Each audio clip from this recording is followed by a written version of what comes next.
What is that line that shows up in the prayer for generosity?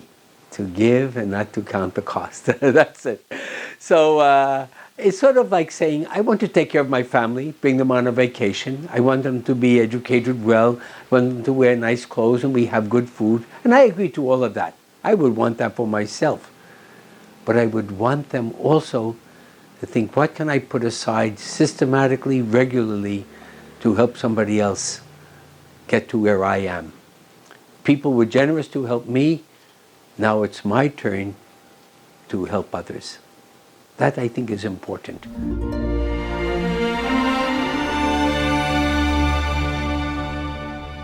There were not even any programs at all. Individuals gave for individual students in need at the request of a Jesuit, but there was no program. Approximately late 1960s, Father Jose A. Cruz, who was the president of the university, asked Father Tom Steinbugler to put together an office of admission and aid. And he did that. And one of the things he did right away was begin to talk to friends about scholarships for students who were in need. It wasn't really organized, it was a person-to-person event. That really covered for many years, but it was only in the late 1980s that we began to think of asking scholars to begin to help.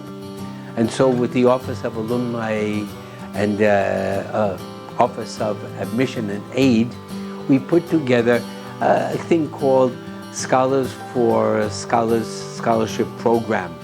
And the whole idea there was that former scholars would give some money to help present scholars. So we did that out of the office for a while. At a certain point, after I left that office in 1989, scholars themselves took over that project and they themselves put together their own organization. So it began from nothing to a place where the scholars themselves were running the scholarship program. It wasn't being run by the school anymore. The school was there as support, but it were the scholars who were getting to other scholars.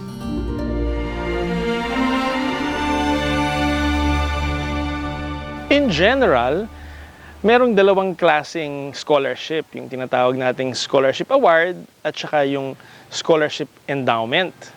Si scholarship award, kapag binigay yun, yun yung ginagamit para sa 4 na taon. Yung endowment naman, kapag binigay, ang nangyayari is yung interest niya, yun ang ginagamit para pang-aral sa 4 na taon. So, the endowment is a larger amount. So for example, if tuition is, let's say, 250,000 a year, an award would be about 1 million, whereas an endowment would probably be 4 million because the interest is used, no? For the tuition of the scholar.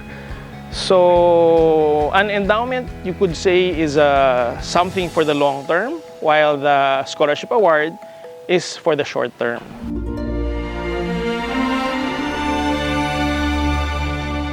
I recall when I was in the Office of Admissions and Aid that there was a whole stack of people wanting to come to the Ateneo but did not have the funds. They were good, they had the brains, they had the talent, they were accepted, but they couldn't come because they had no money. And that was a thick pile. I was in the Ateneo Junior Summer Seminar, and at the end of that summer seminar, I was given a 50% scholarship. So I was happy. When I got to college, when I was applying for college, UP was still cheaper than the 50%. So I went to the admissions office and I requested, is it possible to top it up, at least to compete with UP? And Father Samson, who was then the admissions officer, said sure. And that's how I got to the Ateneo. I would have gone to UP actually.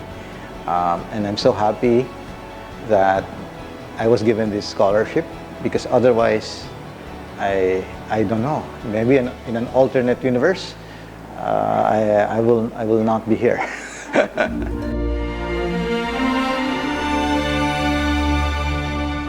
AASA in its first 30 years had graduated a total of 133 scholars. We can divide it into 3 decades. The first 10 years graduated 32 scholars. The second decade gave us 37 scholars.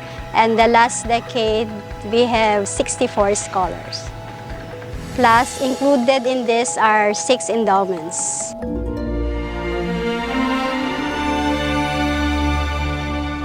So ngayon nga, 30 years ng AASA. Moving forward, syempre gusto pa natin ng another 30 years, another 30 years. Okay, so in other words, we hope that AASA will continue to grow and evolve. At present, we are about 17, 18 in terms of warm bodies. Of the student population, about that fraction is on scholarship. If possible, we'd like to raise that to 20%, so that 1 out of 5 is fully endowed. So that's the goal, full scholars, 20%. I think with 1 out of 5, that's a good starting point for a more diverse student population. We're about 17, 18, so that's about 2%, but 2% is not easy.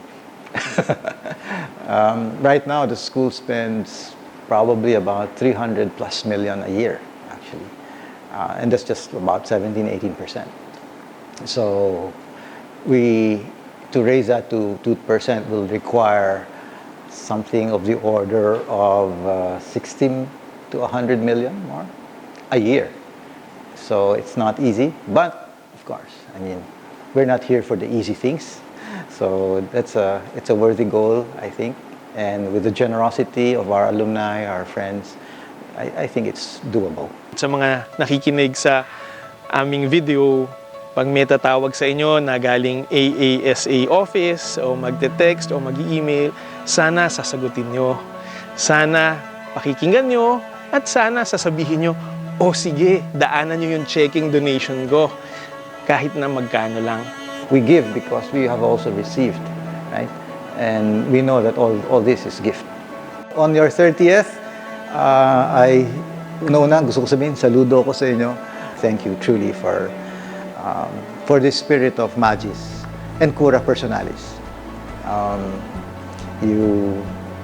I think you know that magis is driven by a love, a greater love, and that love spills over to the care of every person, cura personalis.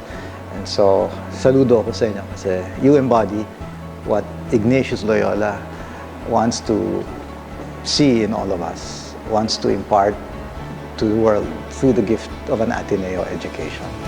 So maraming salamat. So alumni scholars themselves have to be the main source to take care of Ateneo scholars at the present. We haven't done it the Ateneo way in a sense of excellence and magis. We haven't done it. But I think we're on the way, and that's why I'm looking forward to a time when the great number of scholars are supported by former scholars. Wouldn't that be wonderful? I think that would be great.